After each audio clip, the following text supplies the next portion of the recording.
Today we're going to discuss one of the most critical and important topics that we will ever discuss in spirit science. Among all of the things we have discussed, this is one that needs to be taken seriously and is the most important part of the evolution of consciousness that we are experiencing today. Today we shall discuss the power of the heart.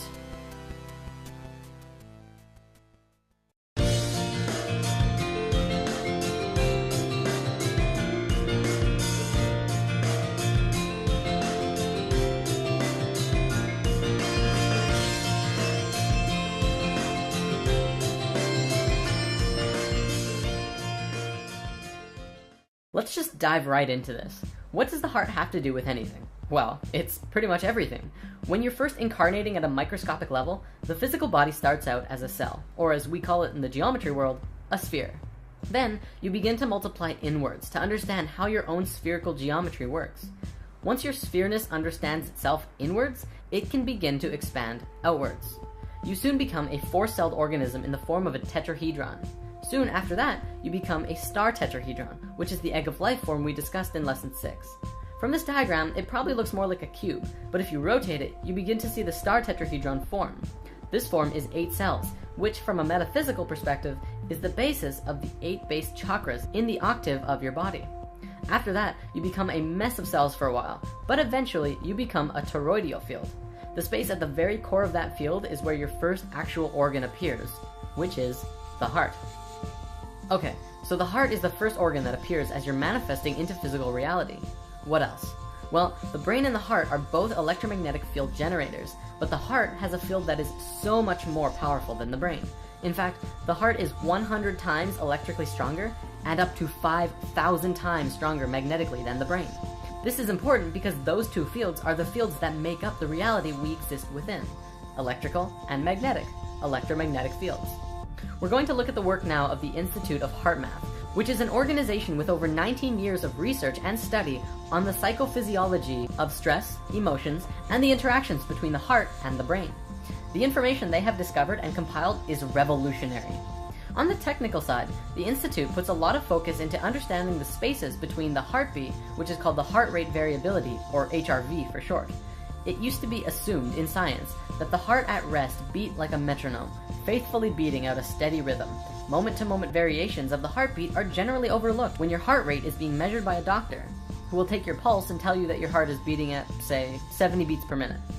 Through the use of a technology called electrocardiogram and EM wave scanners, scientists were able to measure every heartbeat in real time and learned that a healthy heart, even under resting conditions, were actually quite irregular. In a simplified sense, your heart does not beat like clockwork as it was once assumed, but even healthy hearts tend to beat quite irregularly. Why is this important? By understanding how your heart is beating, we begin to have a clearer picture of our adaptability to the environmental and situational demands that we find ourselves in. If your boss at work tells you to do some extra work, your heart will paint a clear picture of how you're reacting. If you're totally cool with it, the heart will maintain the same general flow that it was already going at. If this new information causes you to feel stress, that will be demonstrated by the heartbeat fluctuating into an intense chaotic mess, or somewhere in the middle. Now, these fluctuations in how your heart beats come from a variety of sources and demonstrate our physiological resilience and behavioral flexibility to our experiences. Research done at the Institute of HeartMath has shown that one of the most powerful factors in affecting our heart's changing rhythm is our feelings and emotions. When our varying heart rate is plotted over time, the overall shape of the waveform is called our heart rhythm pattern. HeartMath has demonstrated that the emotions we experience directly affect our heart rhythm pattern, and this in turn shows us how our body is functioning. In general, emotions like stress, anger, frustration, and anxiety cause the heart rhythm pattern to become very chaotic, like so. This waveform looks like a series of uneven, jagged peaks. Physiologically, this shows us that the heart is not in harmony with itself. This can be likened to driving a car with one foot on the accelerator and the other foot on the brake at the same time, possibly while trying to go from first gear to fourth and then back. This creates an incredibly jerky ride, burns more gasoline, and isn't great for the car altogether. Likewise, when your heart is functioning from a place of stress and anxiety, it causes our bodies to operate insufficiently, deplete our energies, and produce extra wear and tear on the whole system. This is especially true if stress and negative emotions are prolonged or experienced often. What about positive emotions? Well, there is a massive visible contrast. positive emotions send a very different signal throughout our body. When we experience uplifting emotions like love, appreciation, joy, and care, our heart rhythm pattern becomes a highly ordered, smooth, and harmonious wave. We begin to match the waveforms that are seen in the color spectrum, or perhaps we could liken it to music. This is one aspect of what it means to be more harmonious with nature, and since nature flows through sacred geometry, we are also becoming more aligned consciously with ourselves and the universe around us. It is no wonder that positive emotions feel so good. They actually help our body system become more harmonious and synchronize and work better. The Institute of Heart Math has shown that generating sustained positive emotions facilitates a body-wide shift to a specific, scientifically measurable state called psychophysiological coherence.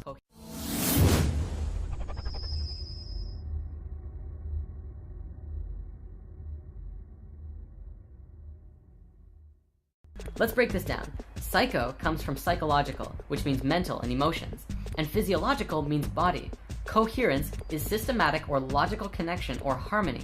Altogether, it means a harmony of both body, mind, and emotional functions. If you're familiar with the four elements, you know that earth is the physical, so body, air is mental, mind, water is emotions, and fire is spirit. HeartMath has scientifically shown now that positive and healthy emotions bring 3 of those elements into coherence, and although they don't look at the spiritual aspect, I don't doubt that the fire element also comes into harmony. In an experiment done at the Institute, they hooked up scanners to an individual who was subjected to very chaotic emotions. For 300 seconds, they measured the respiration, heart rate variability, and blood pressure rhythm. After this time, the individual on the scanners did a technique on himself which they have dubbed the HeartMath Quick Coherence Technique, which activated a feeling of love and appreciation. Instantly, all 3 of the rhythms came into entrainment and harmony with each other, and stayed in harmony for the remainder of the experiment. One important note to stress is that cohesion is not relaxation. The process of relaxation is a low energy state in which the individual rests both body and mind, typically disengaging from cognitive and emotional processes.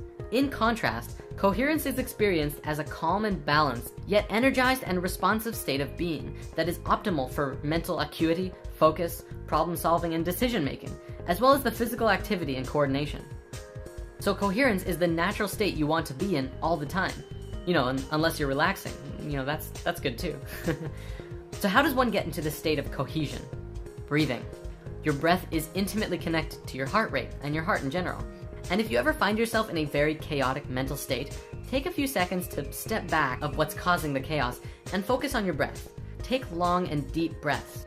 The Institute of Heart Math doesn't put too much focus into particular breathing techniques, but they put an emphasis on using your breath as well as positive and loving emotions to bring you back into a state of cohesion. They say that it's not super necessary to put focus on your breath all the time, but it is very helpful to bring yourself out of chaos and back into alignment. From a spiritual perspective, and if you're working towards that, breath is very important. However, breath is another huge topic, and I personally recommend focusing on your breath during meditations. Focusing on breathing and your heart is a beautiful way to move into a silent space during meditation and deeper into yourself, all while sustaining the same healthy emotions.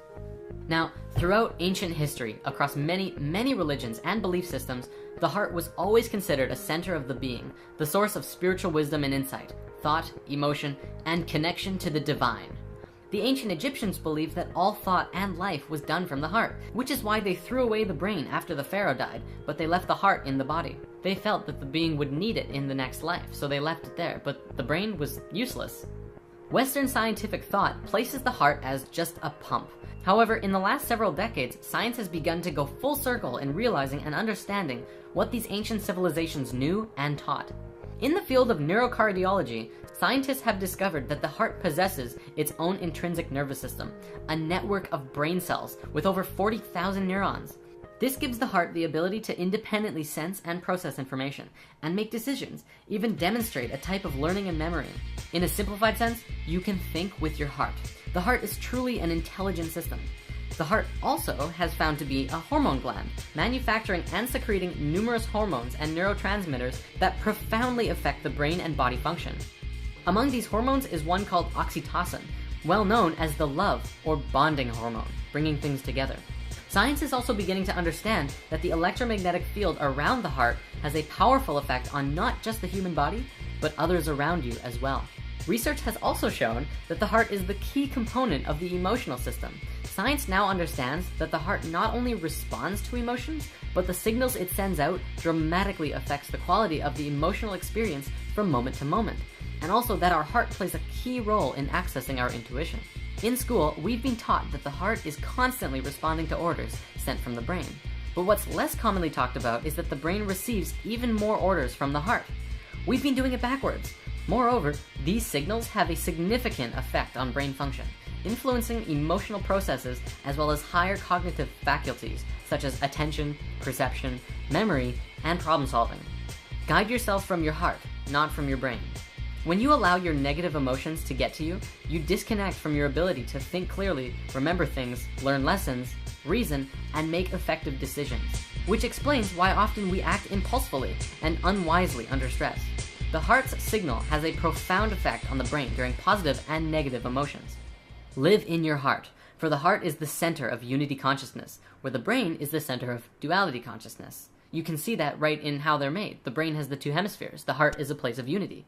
Since we fell in consciousness, we moved from heart consciousness and into our brains, and all decisions were made from the brain. In doing so, we became polarized and lost our connections to the universal consciousness called unity.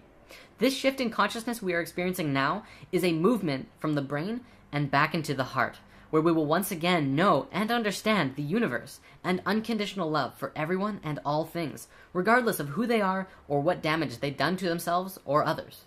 And this is why the heart is so important right now. Live in your heart. It is the gateway to the divine. Purposeful moons in Capricorn, solid and cold our hearts adorn. Just how much more can we endure, wondering what our lives are for? Where will you go? What are your plans?